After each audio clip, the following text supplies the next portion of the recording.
You hear the stories about being a coal miner back at the turn of the century. You hear about the darkness, the dust so thick it'd crust in your nostrils while you slept. You hear about the collapses, the explosions, men buried alive in the belly of the mountain. And every last one of those stories is true. It was a dangerous, brutal way to make a living, trading your lungs and your life for a few dollars a week. But I'm here to tell you that the rock fallers and the gas weren't the only dangers waiting in the deep. They weren't even the worst of them. The company promised us a new life in the West Virginia hills, a good job, a solid home for my family. They never told us the mountain was hungry. They never told us what they were feeding it. Before West Virginia, life was a different kind of hard. We were sharecroppers in the flatlands, baking under a sun that felt like it was trying to bleach your soul right out. Every year was a gamble against the weather, the soil, and the man who owned the land and everything on it. We were just drowning in a debt we couldn't even see, a debt made of sweat and bad luck. My wife, Sarah, was getting thin, and the light in her eyes seemed to dim a little more with each failed crop. My son, Thomas, was small for his age, his little hands already rough and calloused. I'd look at him across our rickety dinner table, at the meager meal of beans and cornbread between us, and feel a cold knot of failure tighten in my gut. Then, the company man came. He rolled into our dusty part of the world in a motor car, a thing so out of place it looked like it drove straight out of a catalog. He wore a clean suit, his shoes shining despite the dust. He gathered the men, all of us worn out and desperate, and spun a tale that felt like gospel. He spoke of the mountains of West Virginia, of a new town called Blackwood Creek. He talked about coal, the black diamond that was powering the whole country, fueling the railroads and lighting up the cities. And they needed men, good, strong men. He promised steady work, not the fickle charity of the seasons. A wage paid in cash, he said, $1.60 for a 10-hour day. That was a fortune to men like us, who mostly dealt in credit and IOUs. He promised a home, a proper house built of wood with a roof that didn't leak. He promised a school for the children, a doctor, a store where you could get everything you needed. He painted a picture of a community, a life of dignity built on honest, hard work. We were skeptical, of course. Men like us learned early on that promises are cheap. But then he looked us square in the eye and said the Blackstone Coal and Coke Company wasn't just building a mine, they were building a future. And there was a place for all of us in it. That night, Sarah and I talked until the moon was high. We weighed the misery we knew against the glimmer of a life we could barely imagine. The fear of the unknown was a powerful thing, but the fear of watching my family waste away, that was stronger. By dawn, we'd made our decision. We sold what little we owned, packed the rest into one trunk, and bought a one-way ticket on a train heading east, towards the mountains. The journey itself was a revelation. The world grew taller as we traveled, the flat, tired land giving way to rolling hills that soon swelled into majestic, tree-covered mountains, their peaks shrouded in a soft blue mist. It felt like we were entering a different world, a secret kingdom. Hope, a feeling I hadn't truly felt in years, started to kindle in my chest. Thomas spent the whole ride with his face pressed to the window, his eyes wide with a wonder I wish I could keep for him forever. Our stop wasn't much more than a platform at the end of the line, where a company wagon waited. The ride from there took us deeper into the woods, following a winding dirt road that climbed steadily higher. The air grew cooler, filled with the scent of pine and damp earth. And then we saw it, Blackwood Creek. It was nestled in a narrow valley, a slice of civilization carved right into the wilderness. The company man hadn't lied. There were rows of identical houses, all painted the same stark white. A bigger building stood in the center, the company store, we later learned. And beyond that, a simple one-room schoolhouse. It was all there. But as we got closer, a different feeling began to creep in, chilling that newfound hope. A fine layer of black dust coated everything. It was on the leaves, on the roofs, on the very ground we walked on. It clung to the air, a constant gritty haze that seemed to suck the color out of the world.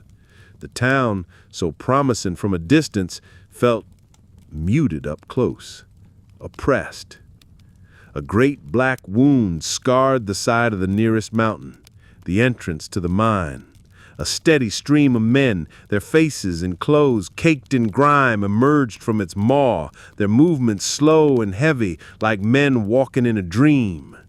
The whole valley was dominated by the hulk and silhouette of the coal tipple, which stood over the town like a gallows. An almost invisible web of cables and tracks crisscrossed the landscape, tethering every part of this community back to that dark hole in the mountain. The company's promises were all kept in a way. We had a house, I had a job, we had a store. But I realized quick that the company didn't just own the mine.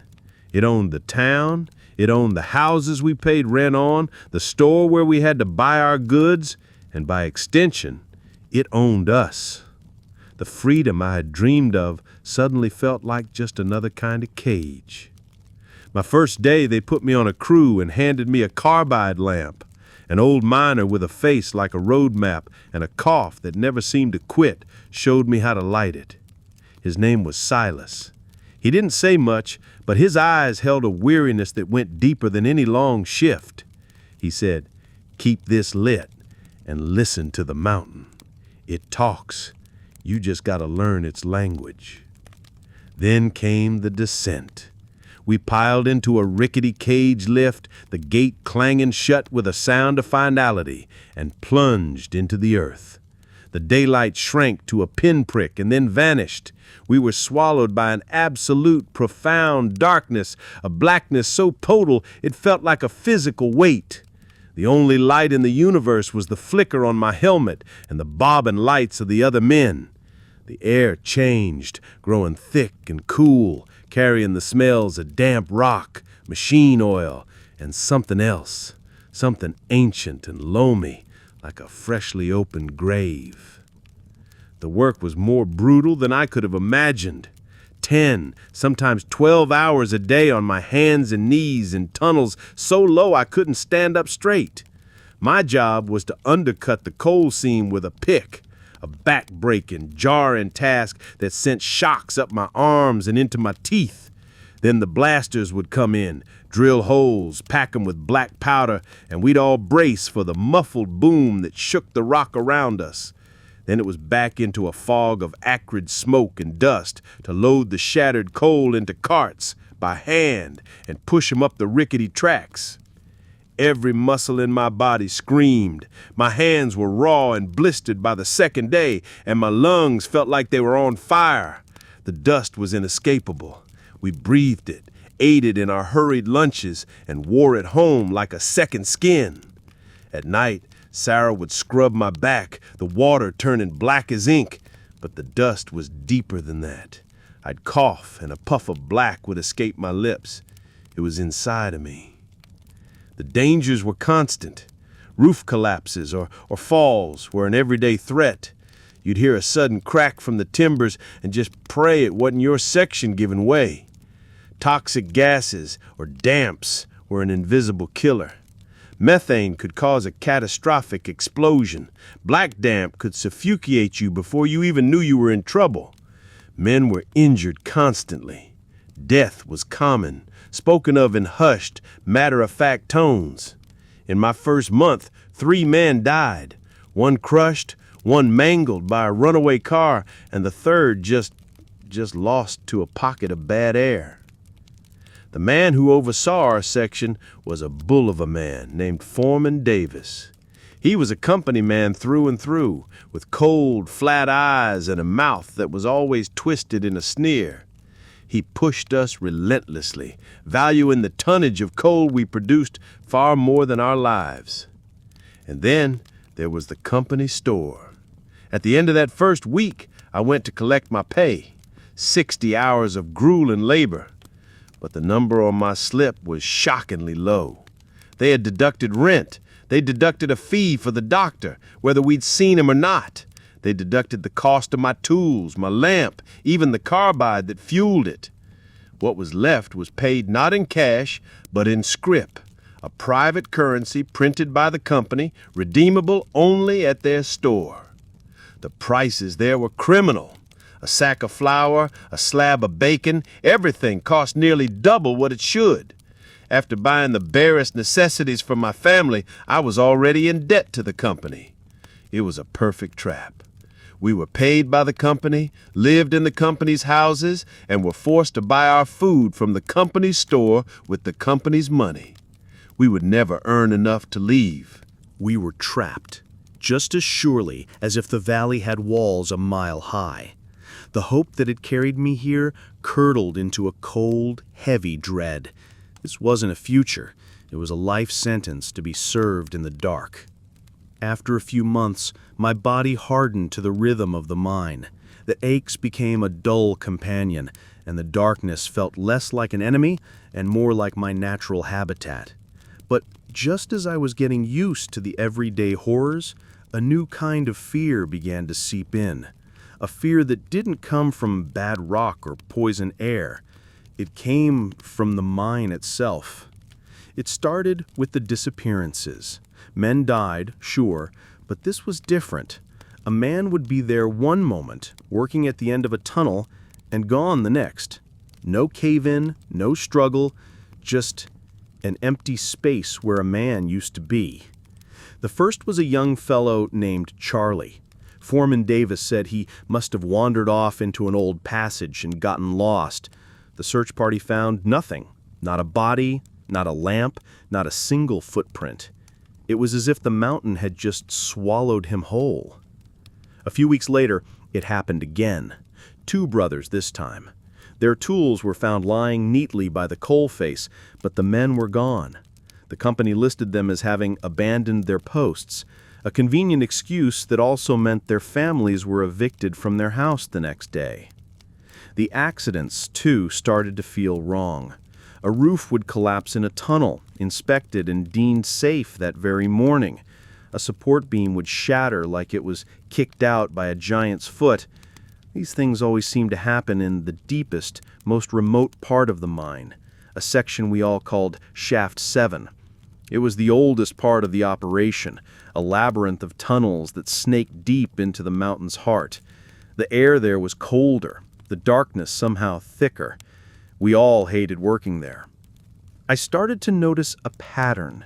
The men who vanished, the men who had these strange accidents, they all had one thing in common. They were troublemakers. They were the ones who complained about the short waits, who whispered about a union, who argued with Foreman Davis about safety. It seemed anyone who pushed back against the company was eventually assigned a long shift in Shaft 7, and sometimes they didn't come back. The strange occurrences weren't just the disappearances. Down in the deep tunnels of Shaft 7, we started hearing things. At first you could dismiss it as the wind or the groaning of the earth, but the sounds grew more distinct.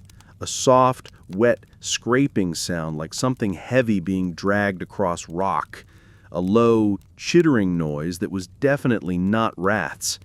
It would come from beyond the coalface, from the solid rock where nothing could possibly be. One afternoon, my crew was working near Shaft 7 when we heard it. A scream. Short, sharp, and cut off quick. It came from deep within the shaft. We all froze, our lamps cutting nervous circles in the gloom. Foreman Davis came running. "Back to work," he barked, his face pale and slick with sweat. "Just the mountains settling." But we all knew what we'd heard. That wasn't the sound of settling rock. It was the sound of a man. That evening, I found Silas on his porch carving a small piece of wood. I told him everything. The disappearances, the accidents, the sounds. I expected him to tell me I was crazy. Instead, he just kept carving. Some things are older than the company, older than the coal.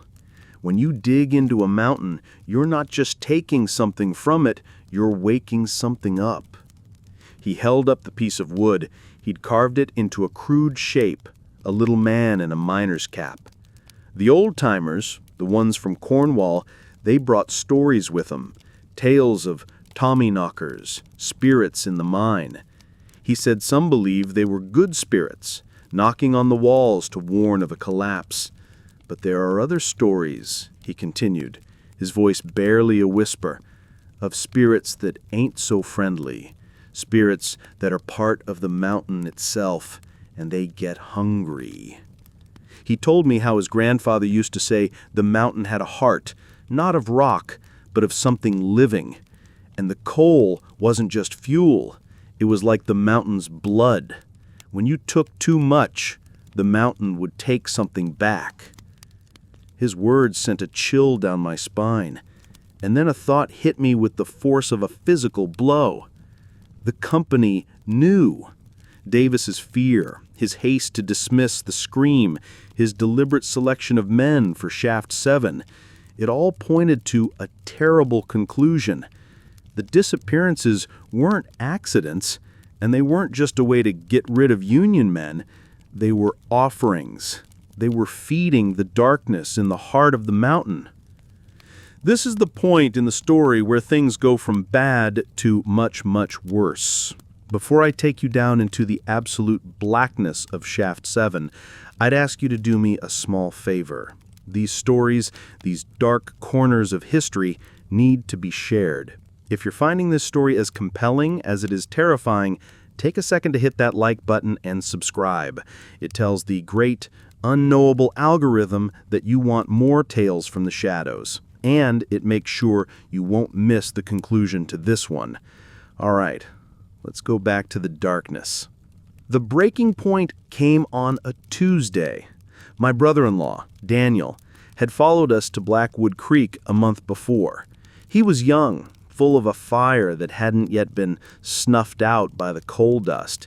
He spoke his mind about the need for a union, for fair pay, for basic dignity. I warned him, begged him to be quiet, but it wasn't in his nature. That Tuesday morning, Foreman Davis assigned Daniel a solo detail, clearing a supposed rockfall at the farthest end of Shaft 7.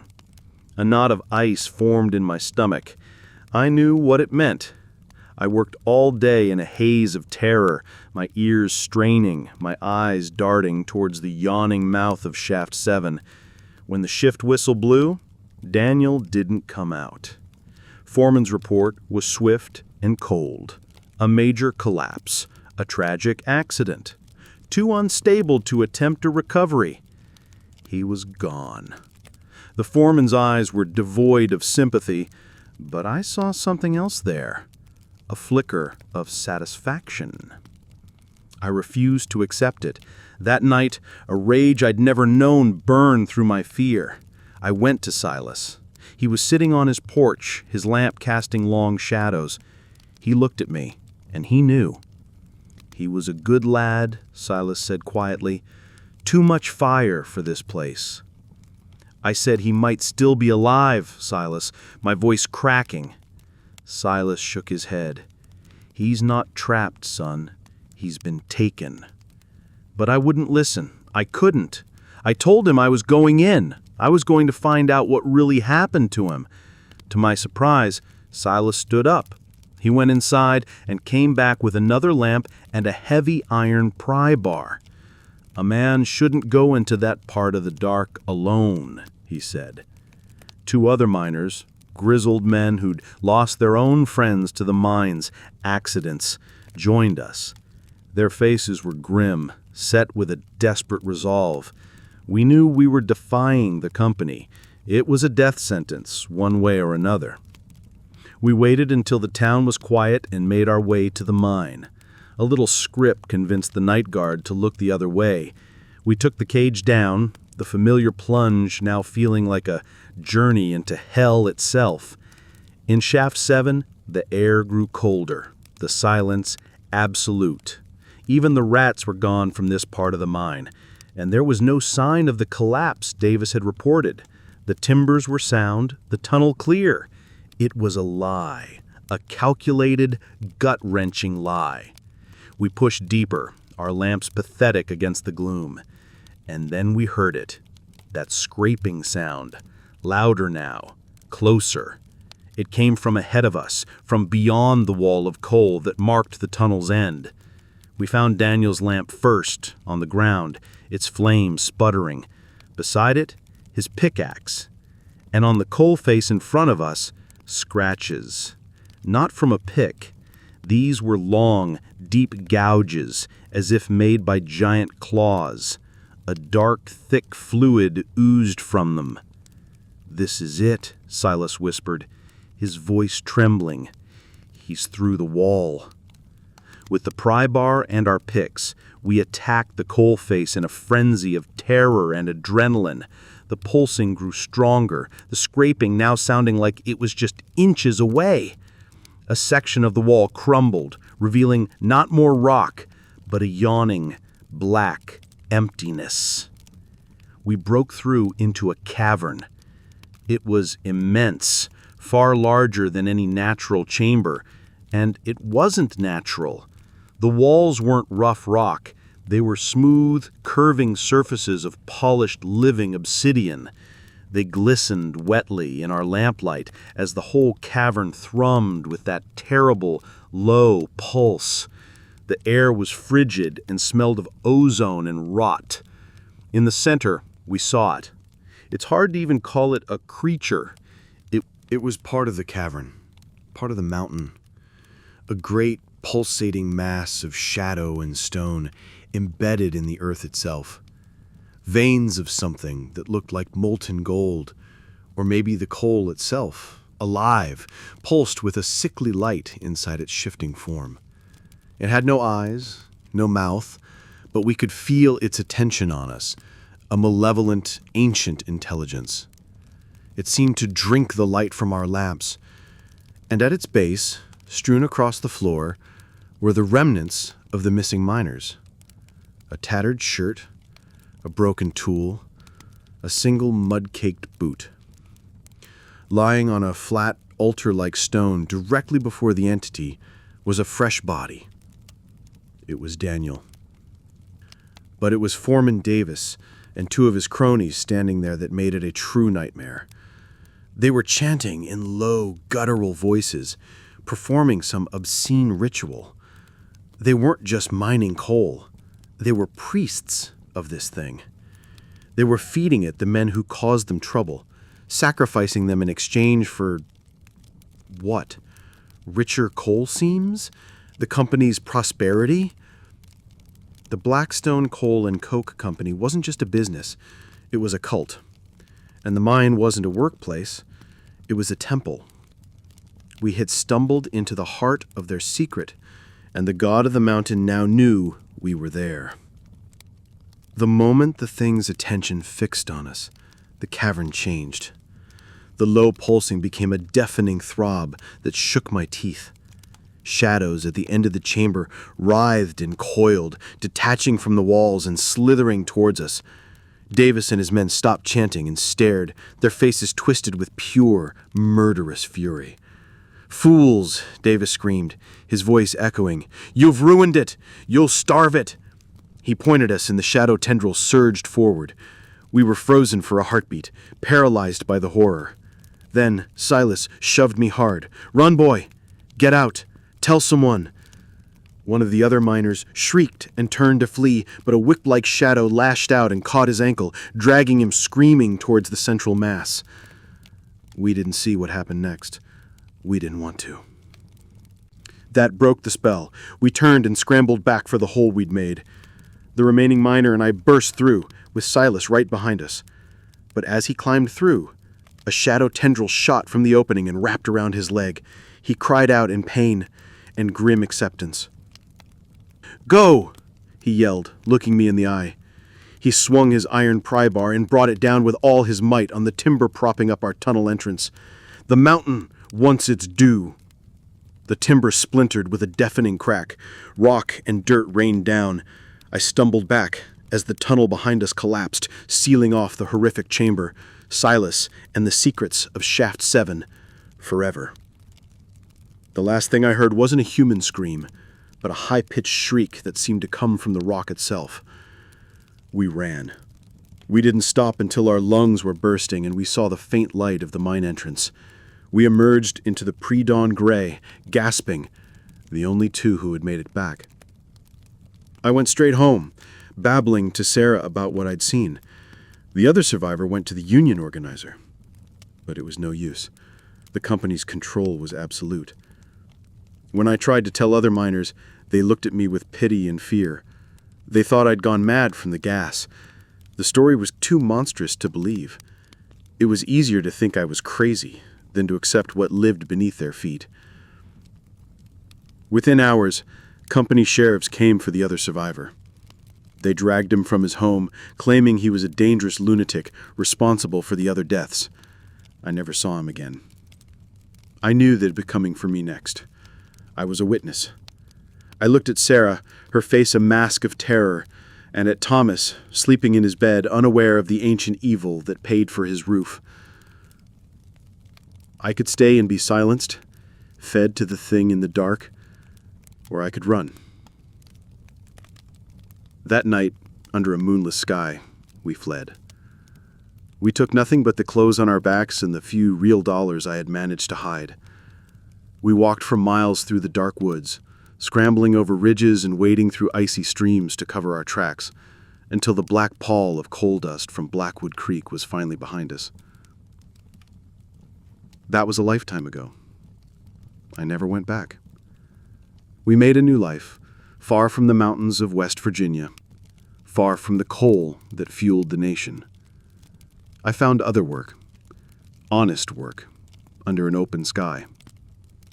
We grew old.